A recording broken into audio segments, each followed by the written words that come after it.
بسم الله الرحمن الرحيم. الرحمن علم القرآن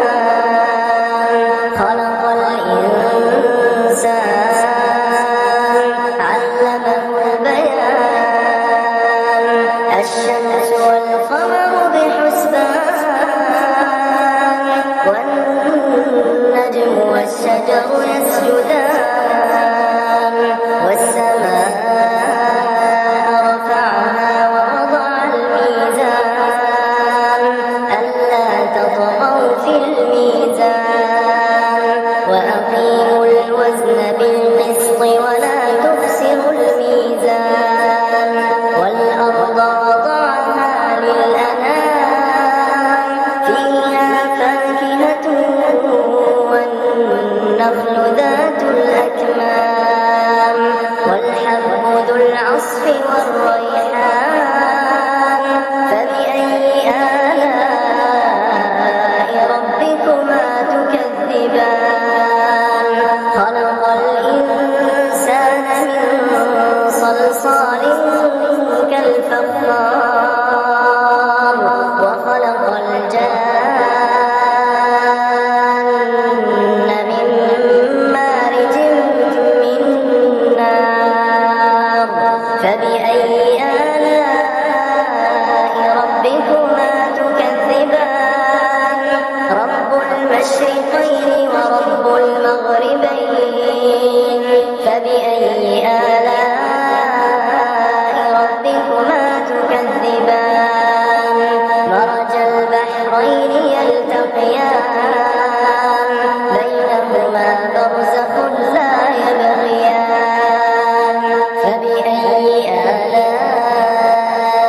ربكما تكذبان يخرج منهما اللؤلؤ والمرجان فبأي آلاء ربكما تكذبان وله الجوار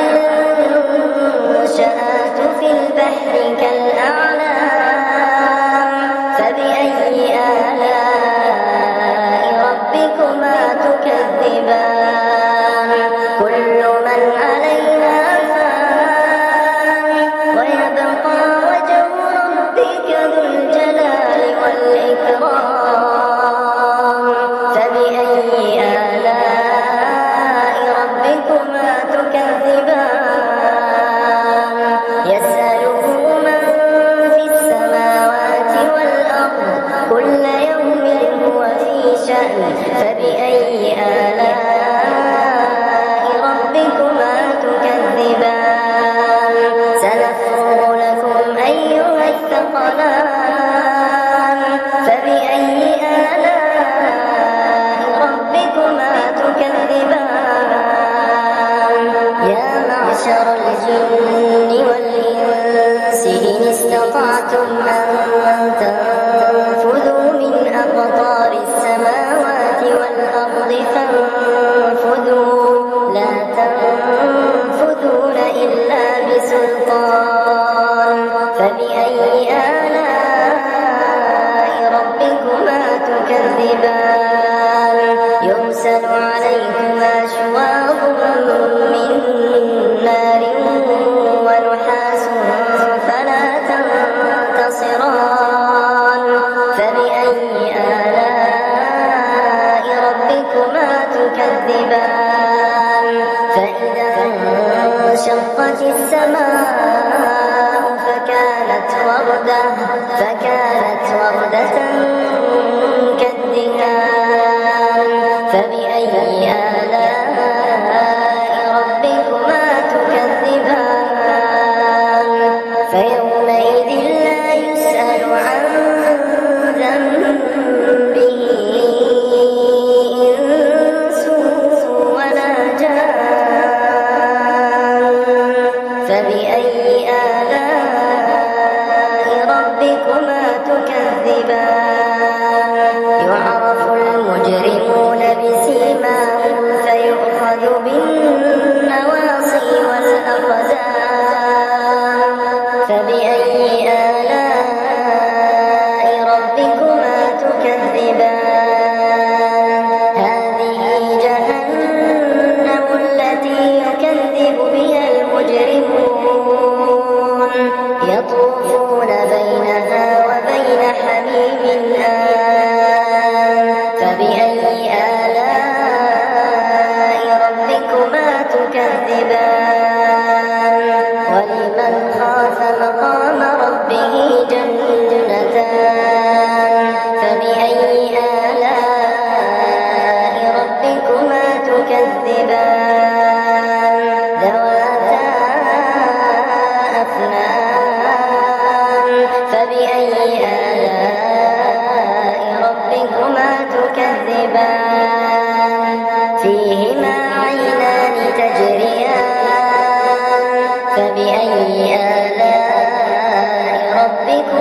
المرجان فبأي آلاء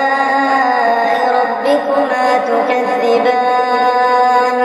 متكئين على فرش بطائنها من استبرق وجنى الجنتين دان فبأي آلاء ربكما تكذبان فيهن قاصرات الطرف لم يطمثهن إنس قبلهم ولا جان فبأي آلاء ربكما تكذبان كأنهن الياقوت والمرجان فبأي آلاء ربكما تكذبان هل جزاء الإحسان إلا الإحسان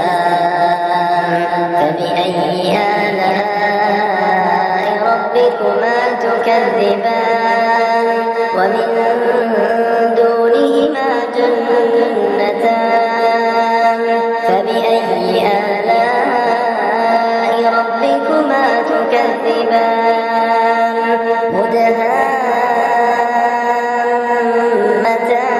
مدهامتان فبأي آلاء ربكما تكذبان فيهما عينان نضاختان فبأي آلاء